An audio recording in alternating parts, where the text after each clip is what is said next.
More Sethlon. Coming at you. FX TLOC Sethlon against NF ReQzee. Yep. NF, is that no fear? Nice friends. Nimble footing. Ninja Fruit Loops. Not 4. Not 5. Not 5. No fire allowed. No fire. We'll be seeing if he can suppress that fire. Yeah, I mean, Sethlon, as we saw in that last game, is playing. He's on fire. Yeah, he's on fire. He's on fire. I mean, it's true. It's true.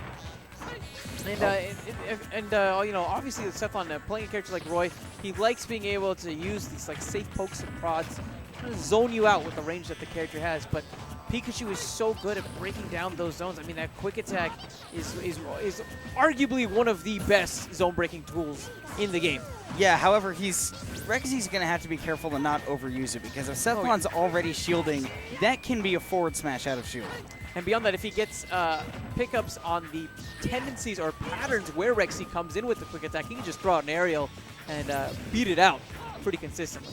And that's one of the places that, you know, ReQzee has a little bit of problems with, is that he does get into certain habits in certain zones in a game where he'll do a couple of different attacks consecutively and then switch over to the next couple of attacks. Now, when he does do these attack sequences, he does them very well. He's great at the execution. I think Sethlon is just going to pick up on the fact that ReQzee maybe gets into his zone with his attacks, but a decent tech, I believe, there off of that side B. Yeah, he's still living. ReQzee, can't really say the same about him. Dropping down a stock here. Pikachu is a character who, while we see a lot of success in the early game, but the late game does struggle at times to get some of these KO options. Sethlon, on the other hand, he's on the verge. He was so close to sending ReQzee home early. That being said, it's very difficult to challenge Pikachu's recovery just because it's, well, it's called quick attack. It's quick. It's pretty damn quick. Uh-oh. And that is the SD that we see from Pikachu players all the time at any level, whether it's low level, mid level, high level. I mean, we've seen ESAM do that before. That is not, it's probably one of the hardest recoveries to do in this game outside of the PK Kids. I think a big part of that is just knowing what you have left in the tank, right? And being able to have awareness. A big thing is whenever you're playing a character who has such great recovery, it's almost like you get cocky. You're like, I can come back from anything. And then you go so far down, you're just like, why did I make it back? What happened? That happens to me a lot with Game & Watch.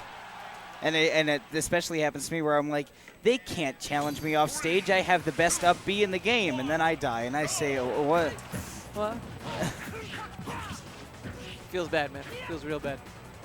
It's a little like that moment in the anime where it's like, I've got the most unstoppable power. You can't do it. And then this guy's like, yeah, well, look at my terrible power that I just beat you with. And they're like, what? Like the double gasp. Perfect. It's like you voice act for Funimation or something. It's almost like that's a thing I do. Well, we're seeing Sethlon really having a handle. That I believe was the first quick attack he's actually gotten hit by. He's been doing a great job of implementing his shield. Noticing that ReQzee is going almost always immediately towards Sethlon's face with the quick attack. Yeah, and it's difficult not to get in that zone because for most characters and for most people, that's a very difficult move to deal with. But if you do it enough, you're going to get ready for it. It's a little bit like Diddy Kong monkey flipping onto the stage. Eventually, you're going to space that to where he lands right into the heart of your forward smash. You're really scared against Sethlon in particular.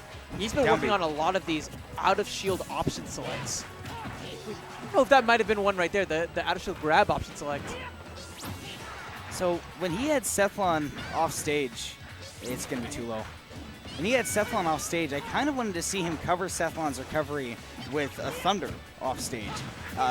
Even if he didn't hit the spike hitbox, it would have done some decent damage, and he would have been able to make it back. But unfortunately, dropping too low, as a lot of players do, I think the side B might have put him in too much lag to do so.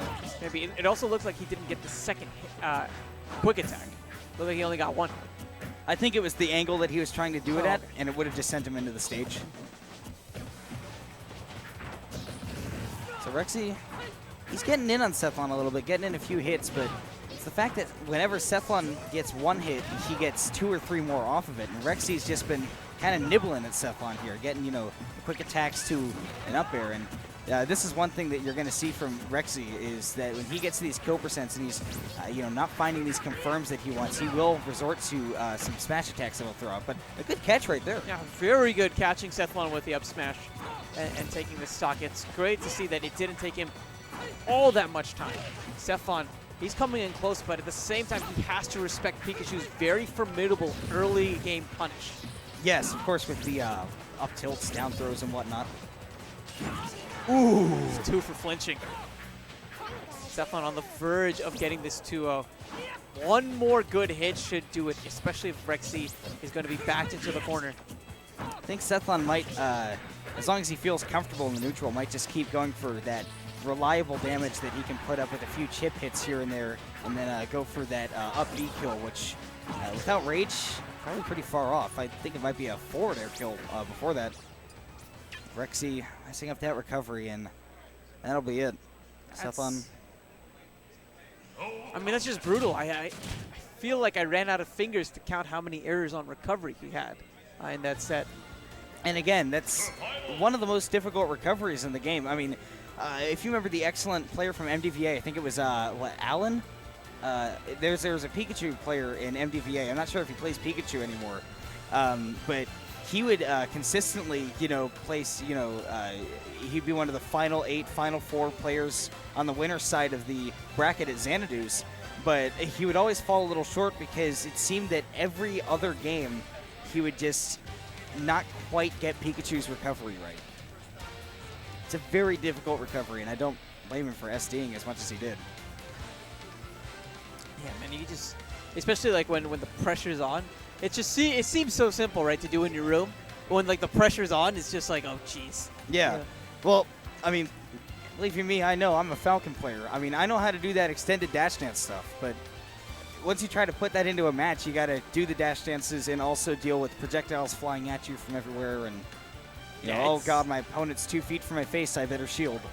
So it's definitely one thing to do something whenever it's a free-form environment when you're allowed to make mistakes. But when there's like a gun to your head, yeah, it's I mean, it raises the stakes. It really puts the pressure on. And I think when I was talking with Wobbles, he talked a lot about the concept of tension, right? And reducing tension. That's a concept that even guitar players, whenever you learn how to play guitar, they always talk about doing something to reduce tension, doing something to reduce tension, right? Well, and I think that, you know, a lot of people, you know, they look at the rules for everything, and there's always like, you know, that cheesy have fun at the end. That's the most important thing. But if you think about it, you know, especially once you start getting to that higher level, you know, making sure that you're enjoying what you're doing is arguably the most important thing. You know, when you're playing a game like esports or just about anything else that's competitive, you need to make sure that you're not angry at anything, you're not stressed out. You just have to be able to go, okay, I'm gonna have some fun with this. I'm not gonna be too concerned about winning. You know, I mean, obviously got to be a little concerned, but you know, that whole cheesy but the most important rule: make sure you have fun. It really is. It really is, because it helps you get relaxed. It helps relieve some of that tension and makes it so you're playing in conditions that you're used to practicing. Exactly. That's also